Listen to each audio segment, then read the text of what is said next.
In today's world, people are growing increasingly more unhappy. There are high numbers of depression, and people are having a wide variety of mental illnesses. And we are constantly seeking out new ways and avenues to make ourselves happy. And so as parents, it is worth us considering how it is that we can raise happier children. The world is filled with people seeking after and trying to acquire happiness. How can parents contribute to the solution to this predicament in their approach to their parenting and their socializing of their children? How can parents raise children that are happier throughout their childhood and into their adulthood? Let's have this conversation.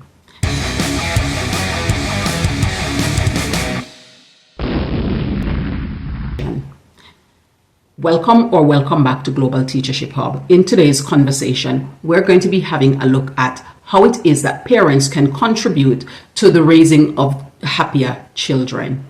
Happiness, as society expresses it, is a fleeting emotion that people gain from shiny new gadgets, encounters, self-indulgence, and materialism. What if there is a deeper form of happiness that is more lasting and that individuals can acquire intrinsically, and where an extrinsic factor only add to this happiness? What if they can garner this happiness that extrinsic factors only add to, and if negativity dampens it, it's only for a slight period of time? Happiness is a state of mind that can be achieved through many mediums, such as nature, relationships, and our own choices. What if you understood that this can be enhanced through nurture as well? People display happiness when they have one or a combination of three main features: someone or something to love, something to do, and something to hope for. Helping your children answer these questions at various seasons in their lives put them on a path to develop intrinsic happiness, especially in the most challenging periods of their lives. Let's explore 5 ways in which this can be realized. And number 1 is, what is my purpose? Help your children to be able to ask themselves the question, what is my purpose? And a purpose is the reason for which they were created or for which they are in existence, and how they look at it at different points in different periods in their lives. And how they look at their purpose at different points in different periods of their lives give them the reason to love and to feel useful and beneficial in their environment. It also helps them to determine how to fuel their energies and their attention in the best way possible so that they can get positive and productive outcomes that will, in and of itself, add to their happiness. The second question that they will need to ask themselves on a regular basis is, what things do I need in order to fulfill my purpose? There are always resources that we need to fulfill our purpose, whether it's by learning new information or skills, whether it's the projects that we need to be able to set up, the research that we need to do, or the funding that we need to garner and channel in the right ways. So we need to be able to look at how we can assess and evaluate our situation and our circumstances on a regular basis to see the things that we need in order to fulfill the purpose. So when we know what the purpose is, what are some of the fundamental things that are necessary in order that we are able to realize and to fulfill that purpose? When we ask ourselves that question, we are then able to put ourselves in a position where we are working towards a specific goal, and that will help us to be able to add a lot of happiness to our existence as we're working towards these milestones. The third question you want to make sure that your children are asking themselves regularly is, what things am I putting up with that I shouldn't?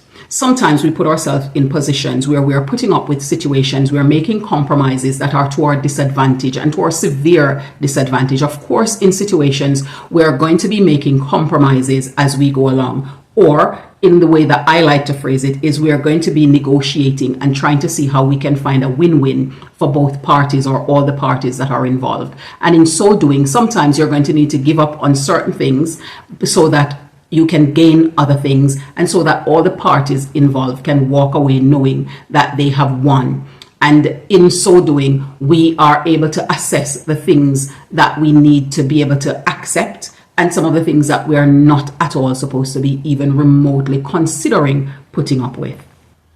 Understanding these things helps children to be able to shed the things that are a problem or a threat to them being able to pursue their purpose and becoming more rounded and wholesome individuals. They are also able to look at the things that they need to attract so that they are able to equip themselves and become more rounded in aspiring to the goal that is their purpose that they're pursuing and hoping to fulfill. The fourth question that they need to ask themselves often is, what do I know that needs to be done? Now, as you're going along your project and pursuing your purpose, there are going to be things that you know need to be done, but for whatever reason, you're either going to want to procrastinate or just not get them done. And there are some things that need to be done that just haven't yet been done. And therefore, we need to create an action list that puts us in a position where we are now going to be taking action. This keeps us busy, but productively busy. And therefore, it is also going to keep us in a position where we are going to be working more and more towards our happiness.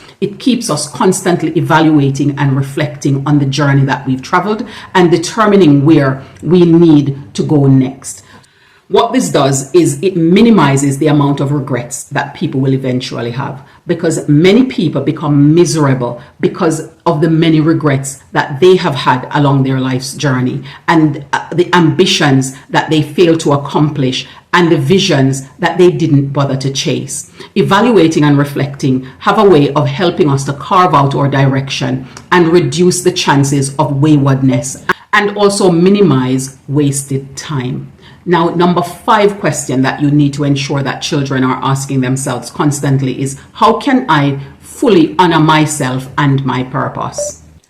When children are conscious about who they are and what they are about, it gives them the aptitude that they need to be able to treat themselves with respect, with kindness, and have a level of self-awareness.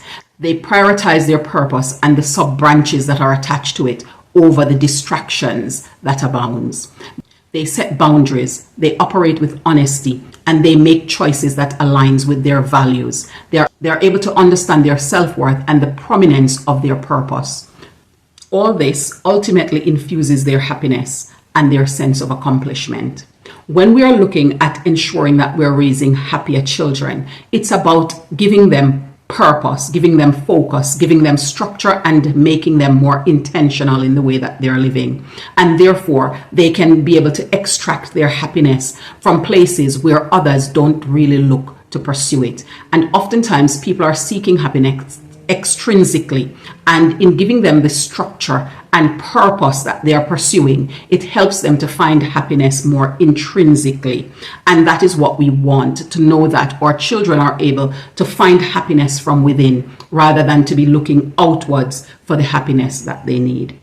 Thank you for staying with us here on this another episode of Global Teachership Hub.